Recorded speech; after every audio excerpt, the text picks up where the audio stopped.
Hai, nama gue Gilang. 1 minggu yang lalu, gue berpacaran dengan seorang cewek yang gue temuin di media sosial gue. Dia membuat gue nyaman dengan perlakuan dan perhatian yang dia berikan terhadap gue. Tetapi, setelah seminggu kami pacaran, gue harus menerima kejujuran yang membuat gue bingung antara mau kecewa atau harus menerima apa adanya. Jadi, kisah cinta gue berawal di saat gue main Anonymous. Siapa sih di sini yang nggak tahu sama Anonymous? Grup random yang fungsinya untuk mencari teman, pasangan, dan lain-lain. Awal gue ketemu dia itu di saat gue lagi nyanyi-nyanyi nggak jelas. Gue lagi gabut. Gue kira nggak ada yang balas chat gue. Soalnya gue udah nunggu lama, tapi nggak ada yang respon. Semenit habis itu ada yang balas. Dia bilang, "Aku cewek, suaramu bagus juga ya. Bikin hati aku adem. Makasih ya udah nyanyiin." Terus gue kaget. Iya sama-sama. Baru gue tanya tuh, namanya siapa? Dia bilang kalau nama dia itu Inka. Gue gombalin langsung tuh. Inka? Inikah dia yang ku cari selama ini? Lalu dia ketawa dengar gue ngomong gitu. Habis itu gue tanya dia asal mana. Dia bilang kalau dia itu asal Bandung. Dia asli Purwakarta. Baru dia nanya balik, gue asal mana? Gue bilang kalau gue asal Padang. Dia juga nanya umur gue. Ternyata umur kami sama. Singkat cerita, lama-lama gue ngerasa nyaman banget sama dia. Dia juga sebaliknya. Ditambah lagi, kami itu punya masa lalu yang sama. Sama-sama udah pernah pacaran dengan jangka waktu yang lama dan pernah mencintai seseorang dengan sesayang-sayangnya. Tetapi ujungnya dikecewakan. Pokoknya waktu itu gue ngerasa satu frekuensi lah sama dia. Terus habis itu gue nanya sama dia tentang masa lalunya gimana. Dia bilang kalau dia itu udah pacaran sama cowoknya selama 2 tahun. Jadi cowoknya itu sering minta aneh-aneh ke dia. Jadi dia gak mau. Dan cowoknya itu ngambek sama dia. Biasalah kalau cowok gak dikasih maunya, ya mereka ngambek gitu. Jadi singkat cerita dia putus sama cowoknya itu karena cowoknya itu selingkuh di depan mata kepalanya sendiri. Waktu itu cowoknya gak mau balas chat dia.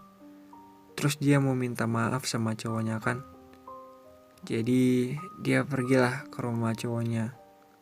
Rumahnya gak jauh juga, kayak beda komplek gitu.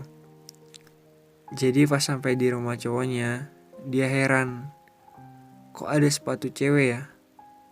Setahu dia, di rumah cowoknya itu gak ada orang. Soalnya orang tua cowoknya itu kerja di luar kota gitu.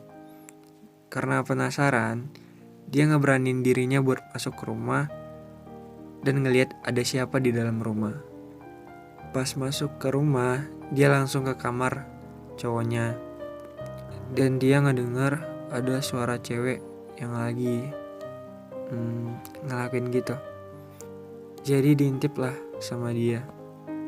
Ternyata cowoknya itu sedang melakukan hubungan intim dengan selingkuhannya. Waktu itu dia nangis. Dia kecewa banget sama cowoknya.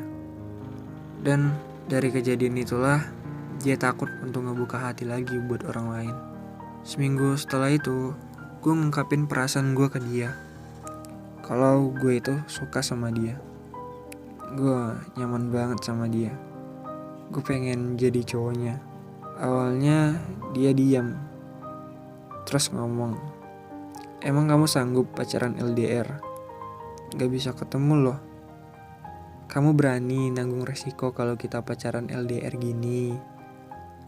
Baru gue jawab tuh, "Yang penting freestyle dulu bos." Dia langsung ketawa tuh. Terus dia jawab, "Serius ih?" Gue bilang lah kalau gue itu beneran serius sama dia.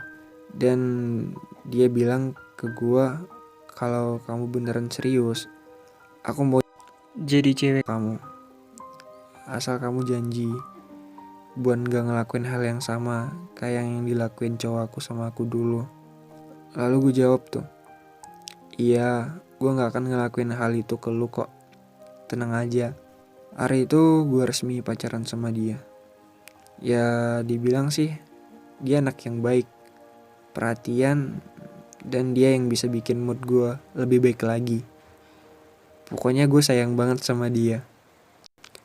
Singkat cerita, setelah seminggu kami pacaran, dia tiba-tiba nelpon gue.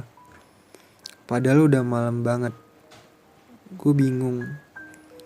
Pas gue angkat, gue nanya sama dia, ada apa nelpon malam-malam? Udah malam banget loh. Aku ngantuk. Kita tidur ya yang. Dan dia ngomong sama gue, kalau dia mau jujur sesuatu sama gue. Terus gue tanya lah, mau jujur apaan yang? Emang Ayang pernah bohong sama aku? Dia bilang, pernah, dan fatal banget. Ayang gak akan marah kan kalau aku ngomong ini ke Ayang? Terus gue jawab, enggak kok, ngomong aja, gue gak akan marah. Emang ada apa? Terus dia nangis ke gue. Gue tanya, Ayang kenapa nangis?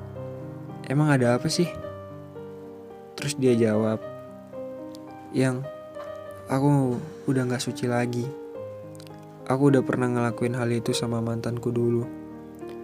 Terus gue tanya, jangan bercanda deh yang, udah malam loh, gak lucu pranknya. Terus dia jawab, iya yang, aku gak bercanda.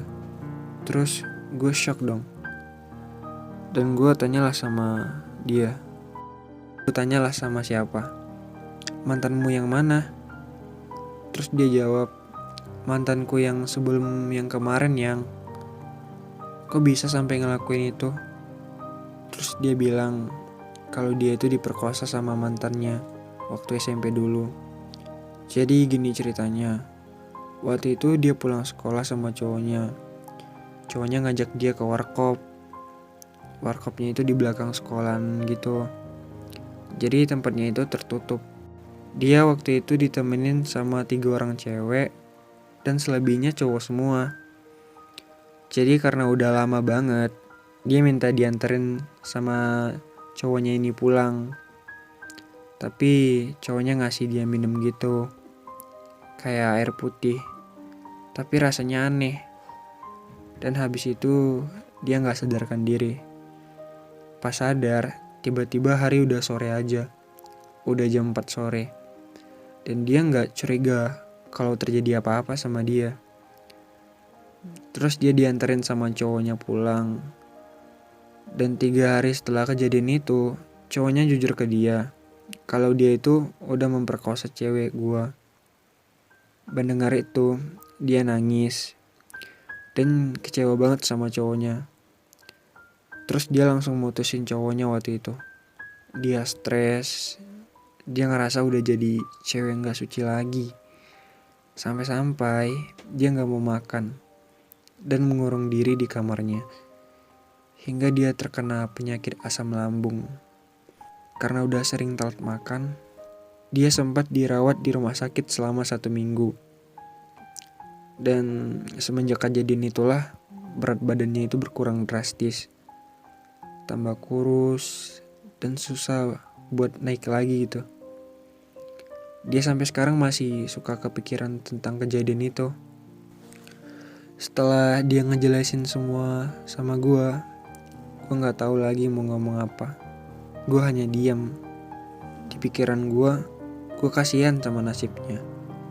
Gue juga sedih dengar pengalamannya.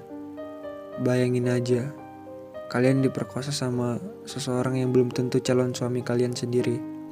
Walaupun itu pacar kalian, laki-laki mana yang mau nerima kekurangan kalian itu? Mungkin ada, tapi kebanyakan mereka gak mau. Waktu itu gue ngerasa sedikit kecewa. Kenapa dia gak ngomong dari awal gitu? Kenapa kami udah pacaran, baru dia ngomong? Kalau dari awal, mungkin gue gak akan menaruh rasa sama dia. Normal kan, gue ingin dapetin cewek yang baik-baik. Karena dia nangis terus, gue coba nenangin dia. Gue ngomong sama dia, mau gimana lagi, yang nasi udah jadi bubur. Yang penting kamu gak ada niat buat ngelakuin itu kan. Kamu hanya jadi korban dari hawa nafsu mantanmu. Aku tahu yang kamu rasain sekarang. Kamu itu sebenarnya anak baik kok. Cuman takdir aja yang belum berpihak baik sama kamu. Kamu gak usah nangis lagi. Aku gak akan ninggalin kamu kok. Kamu tenang aja. Aku siap kok terima kekurangan kamu. Belum tentu juga pendosa itu masuk neraka kan? Dan belum tentu juga si yang rajin ibadah masuk surga. Mungkin itu mantan kamu. Tapi kalau udah sama aku, beda lagi ceritanya. Dengar gue ngomong gitu, dia senyum lagi. Dan dia bilang makasih sama gue kalau udah nerima kekurangan dia, yang mungkin kebanyakan di luar sana gak diterima sebagian orang gitu. Dan gue janji gue gak akan menggores luka yang sama dalam hidupnya lagi. Gimana menurut kalian? Apakah yang gue lakuin ini sudah benar atau masih salah? Gue tunggu pendapat kalian gimana. Makasih.